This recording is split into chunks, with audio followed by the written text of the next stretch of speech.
కాంగ్రెస్ల మధ్య సవాళ్ల పర్వం అయితే కొనసాగుతోంది. మొన్న అయితే గురుకులాల టెండర్ల విషయంలో పెద్ద రచ్చ జరిగింది. అవును, తెలంగాణ భవన్ కి రా అని చెప్పి కేటీఆర్, గన్ పార్క్ కి రా అని చెప్పేసి మంత్రులు పెద్ద రచ్చ చేసుకున్నారు. అండ్ ఇప్పుడు చూసుకుంటే గనక ఈ అప్పుల విషయంలో ఇప్పుడు రచ్చ జరుగుతోంది.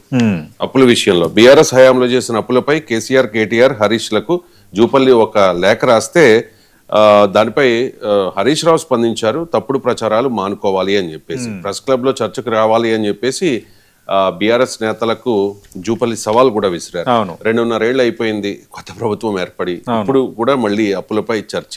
ఏంటి ఈ రచ్చ మీద మీ కామెంట్ ఏంటి? అంటే ఇక్కడ రచ్చ ఏంటంటే ఫస్ట్ ఈ అప్పులు అంటే అసలు అప్పు అనేది ఏంటి అనేది మనం మాట్లాడుకోవాలి.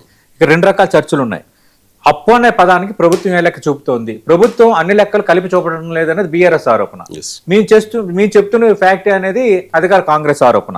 ఇక్కడ చర్చ ఏంటంటే ప్రభుత్వ ప్రధాన అప్పు, రెండోది ప్రభుత్వం గ్యారంటీ ఇచ్చి కార్పొరేషన్ ద్వారా తీసుకున్న అప్పులు. ఇక్కడ 2 అంశాలు ఉన్నాయి. రాజకీయ పార్టీలు తమ వాదనకు అనుకూలంగా ఒక లెక్కన మాత్రమే ప్రస్తావిస్తున్నాయి, మరో లెక్కన పక్కన పెడుతున్నాయి అనేది ఒక విమర్శ.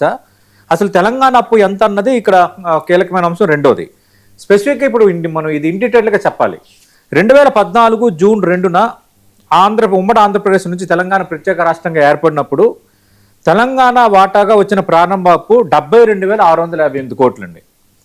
అప్పట్లో తెలంగాణ మిగులు బడ్జెట్ కలిగి పటిష్టమైన ఆర్థిక స్థితితో స్టేట్గా స్టార్ట్ అయిన వాతావరణం మనకి చూసాం. అయితే బీఆర్ఎస్ పాలన, పెట్టుబడులు, అభివృద్ధి కార్యక్రమాలు చేపట్టామనటము, అప్పులు అదే స్థాయిలో చేశారన్న ఒక రకమైన విమర్శ అది ఎదుర్కొంటోంది. ఇవన్నీ కలిపితే డిసెంబర్ 2023లో బీఆర్ఎస్ ప్రభుత్వం దిగిపోయింది, కాంగ్రెస్ ప్రభుత్వం అధికారంలో వచ్చింది.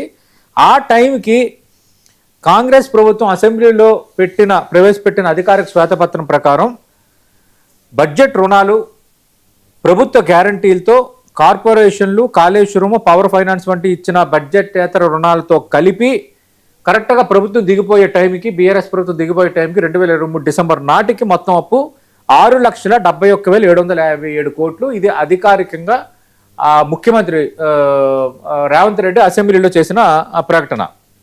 ఇప్పుడు ఇక్కడ చర్చ ఎందుకు జరుగుతుంది, రచ్చ ఎందుకు జరుగుతుంది అంటే ఇప్పుడు చెప్తున్న అంశం 2.5 ఏళ్లకు అధికారంలో ఉన్న రేవంత్ రెడ్డి ప్రభుత్వం డిసెంబర్ 2025 నాటికి తెలంగాణ రాష్ట్రం, దాని అనుబంధ సంస్థల మొత్తం అప్పుల భారం 8 లక్షల కోట్లకు చేరింది.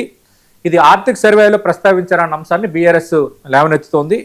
అంటే కాంగ్రెస్ అధికారంలోకి వచ్చిన తర్వాత గడిచిన 2.5 ఏళ్ల కాలంలో కార్పొరేషన్ల ద్వారా సుమారు 3,19,178 కోట్లు కొత్త రుణాలను సేకరించారన్న అంశాన్ని ఇప్పుడు ప్రస్తావిస్తున్నారు.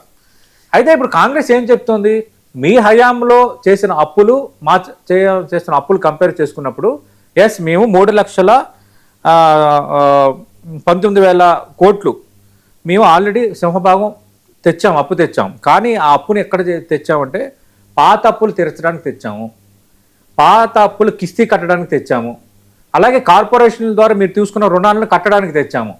అంటే మీరు చేసిన అప్పుల వల్ల ఈ భారం మేము చేయాల్సి వచ్చింది, మేము చేసినవన్నీ కూడా మేమేమి మింగేయలేదు, మేమేమి డైవర్ట్ చేయలేదు అన్న అంశాన్ని వీళ్ళు ప్రస్తావిస్తున్నారు. కానీ వీళ్ళు ఏంటంటే తప్పుడు లెక్కలు చెప్తున్నారు అన్నది వీళ్ళిద్దరి మధ్య చర్చ. ఓవరాల్గా అయితే ఇప్పుడున్న అధికారికంగా ఉన్న అప్పులు తెలంగాణకు సంబంధించి దాదాపు 8 లక్షల కోట్లు పైగా ఉన్నాయి. కానీ పబ్లిక్ డెట్ అంటూ కేవలం 5 లక్షల కోట్లు మాత్రమే చూపిస్తున్నారు అనేది బీఆర్ఎస్ చేస్తున్న వాదన. ఇక్కడ ఏంటంటే కార్పొరేషన్ అప్పులు కూడా కలపాలి. ఎప్పుడైనా అప్పులకు సంబంధించి కార్పొరేషన్ అప్పులు కూడా ఖచ్చితంగా కలిపి చూపించడం అనేది ఒక ఇది. బీఆర్ఎస్ హయాంలో కార్పొరేషన్ అప్పులు కలిపి చూపించారు. పెద్దగా మేమేమో అప్పులు చేసేసాము, అప్పులు పాలు చేసేసాము, తెలంగాణ ప్రభుత్వాన్ని దివాలా తీయించేసాము, తెలంగాణ రాష్ట్రాన్ని అని ఆరోపణలు చేసిన వాళ్ళు ఇప్పుడు కేవలం 5 లక్షల కోట్లే అప్పులు ఉన్నాయి అంటూ కార్పొరేషన్ రుణాలను, మిగతా రుణాలని ఎలా కలిపి చూపించట్లేదు అన్న అంశాన్ని బీఆర్ఎస్ ఇప్పుడు ప్రస్తావిస్తోంది. ఏదైనా కొంచెం ఇది ఇంట్రెస్టింగ్గానే ఉంది.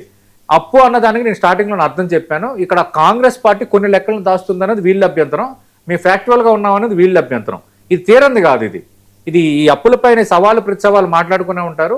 దీనిపైన స్పష్టంగా మనం ఖచ్చితంగా ఆర్థిక సర్వేలు, అలాగే కాగ్ రిపోర్ట్స్, వీటి మీద మనం క్లియర్ కట్గా ఆధారపడాలి. ఎవరు చెప్పిన లెక్కలు ఏమున్నదన్నది పక్కన పెడితే ఓపెన్గా మనకు తెలుసు ఎంత అప్పు చేశారు, ఎంత అప్పు కార్పొరేషన్ల ద్వారా చేశారు.